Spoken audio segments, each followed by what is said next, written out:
Enchantée de te voir physiquement, puisqu'on a échangé beaucoup via réseau, mais c'est notre première rencontre physique via réseau quand même, mais on se voit enfin. Voilà, c'est ça que je voulais dire. J'espère que tu vas bien. Je vais bien et vous? Oui, ça va très bien. Je sais que tu as couru un petit peu en plus pour cette interview, donc merci beaucoup déjà de t'être dégagé un peu de temps pour cette rencontre. Alors, pour les personnes qui nous rejoignent, donc aujourd'hui nous allons rencontrer Maeva Fampou, qui est jeune entrepreneuse, qui a créé l'entreprise Alkebula Nadwala, spécialisée dans le wax et le tissé africain, on va le dire comme ça, parce que je voudrais pas trop dévoiler ce que tu as à dire par la suite. Donc voilà, donc pour préparer cette interview, Maeva, je t'avais préparé 8 questions auxquelles tu as pu te préparer tranquillement. Et du coup, je vais te laisser te présenter au travers de ces 8 questions. Est-ce que tu souhaites dire quelque chose sur toi avant qu'on commence ou tu préfères commencer par les questions que tu as pu... On va commencer par les questions. Vous avez tout dit. Voilà. Je pense qu'en plus c'est plus confortable pour toi, mais voilà. Donc effectivement, la première question que j'avais à te poser, c'était pourquoi as-tu choisi de valoriser le pagne et le wax? Voilà. Déjà, je voudrais qu'on sache ce que représente le pagne pour l'Afrique. Le pagne, c'est une identité africaine, en fait. Le pagne, c'est une valeur de la culture africaine. Il fait partie de cette culture-là. Donc, en fait, il est surtout question de valoriser la culture africaine. Et en valorisant le pagne, c'est, à travers Akeblan, c'est une façon pour moi de valoriser une partie de cette culture.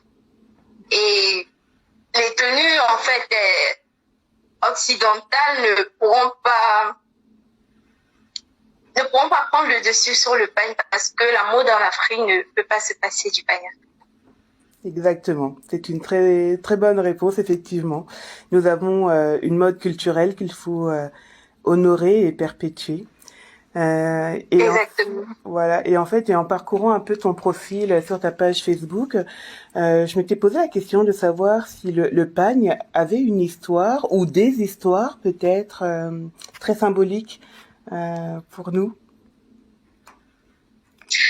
Alors, s'il faut parler de l'histoire du pagne, eh bien, déjà, je voudrais qu'on sache qu'il y a deux catégories de pagne. Il y a le pagne white d'une part et le pagne tissé africain de l'autre.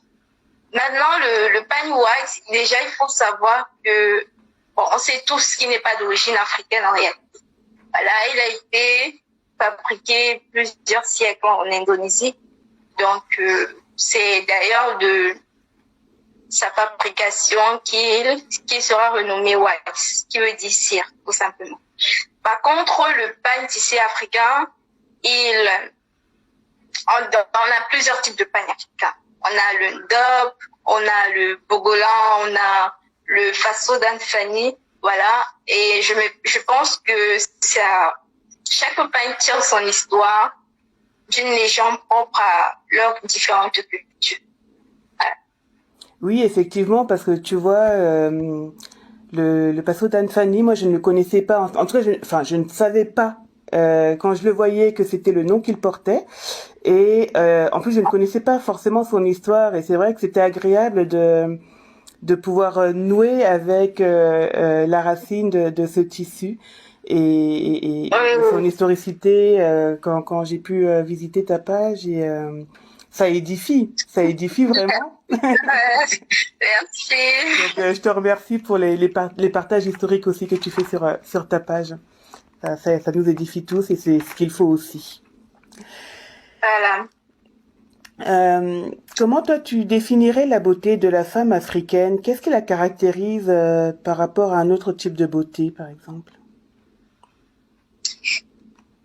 Bon, je dirais que pour la beauté de la femme africaine, déjà, ce qui caractérise cela, c'est son teint, premièrement d'abord, son teint noir, et par la suite ses cheveux afro, et aussi par son vêtement pagne, voilà.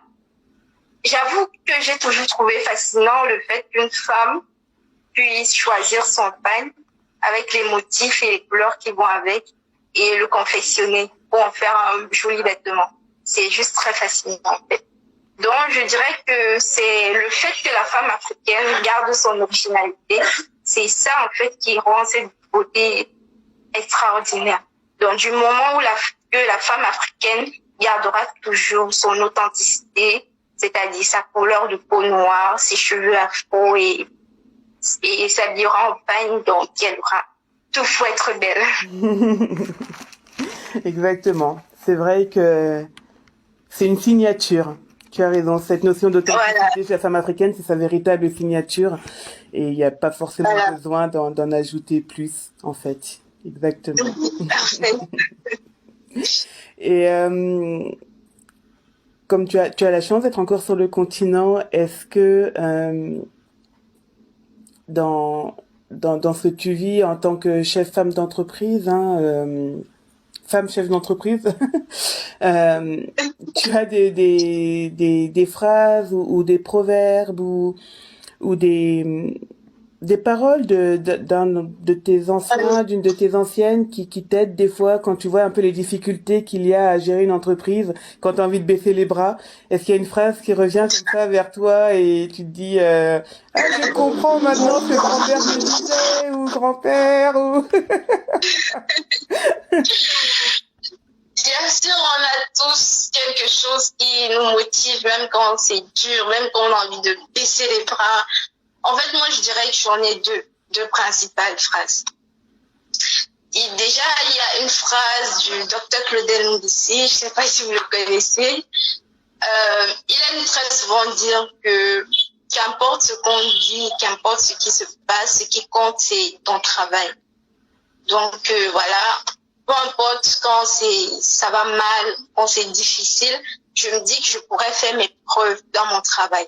Donc, c'est pourquoi je dois travailler dur davantage, renouveler des stratégies afin de partager ma vision.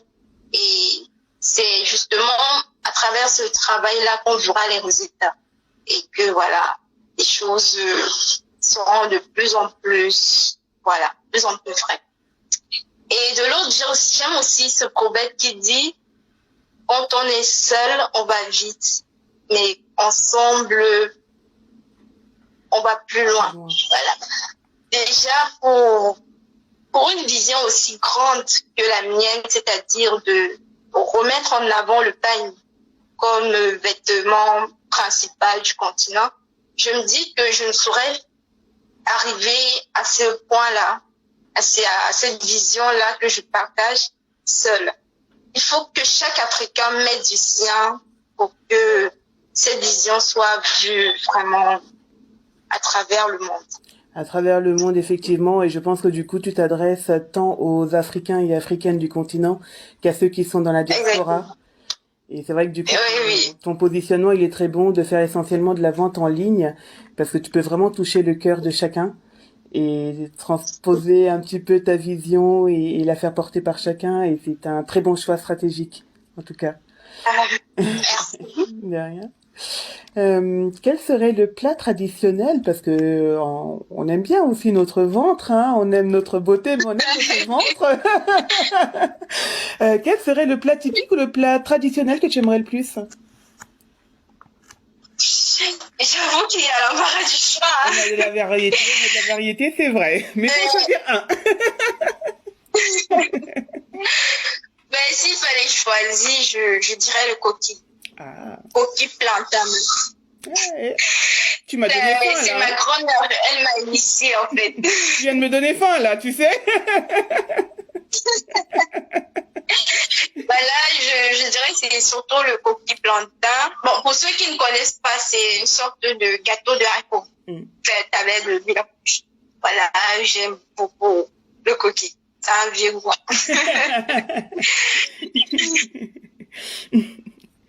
Et une autre question, je voulais savoir, est-ce que tu parles encore ta langue maternelle? J'ai la réponse, hein, mais je voudrais que tu t'exprimes dessus. Oui, je parle ma langue. En tout cas, chaque jour, je cherche à apprendre mieux d'elle.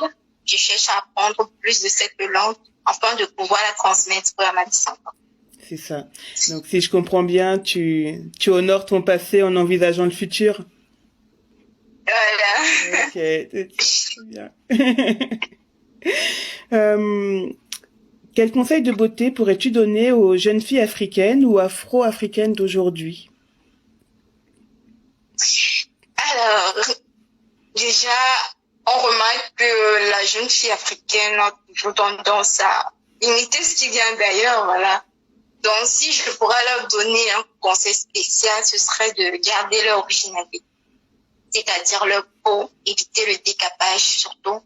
Parce que non seulement vous faites du mal à votre peau et vous êtes sujet de beaucoup de maladies de la peau, c'est de garder votre peau noire telle qu'elle est, de garder vos cheveux afro. Je trouve, c'est plutôt très naturel même en fait. Et aussi, adaptez-vous à du pain. Il n'y a pas que les vêtements occidentaux qui font la beauté de la femme. Donc, le fait de garder son identité, son originalité, vous rendra toujours belle, peu importe ce qu'on dira. Merci pour ce beau conseil. Je ne sais pas quel âge tu as, Maëva, mais c'est vrai que tu as une maturité qui est vraiment très plaisante à entendre. Tu as quel âge pour t'être lancée dans l'entrepreneuriat? J'ai 20 ans. Bravo. 20 ans. Bravo. Merci. Vraiment une force vive et une vraie fierté pour le Cameroun. C'est vraiment, ça me touche. Enfin, c'est une très belle rencontre. Donc c'est vrai que je t'ai rencontré un petit peu par hasard au travers de Facebook et on a échangé comme ça. Et je suis vraiment très heureuse de cette rencontre. Pareil pour moi. Merci beaucoup. Pour les personnes qui souhaitent prendre contact avec toi, je rappelle que tu as ta page Facebook qui s'appelle Alkeboulan, hein, un nom que je suppose que tu n'as pas choisi par hasard de par sa signification, ce qui montre aussi les recherches que tu as dû faire et la conscience que tu as de chaque chose.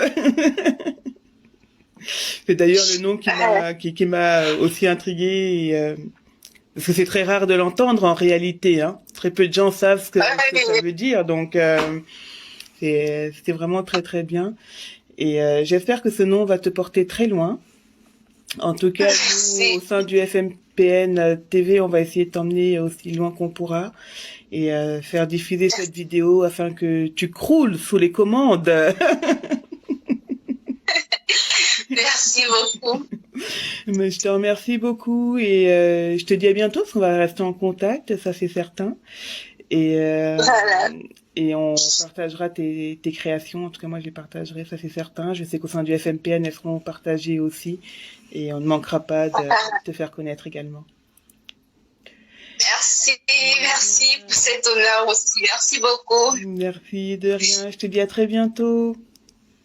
Ok, à très bientôt, à la prochaine. Une fois.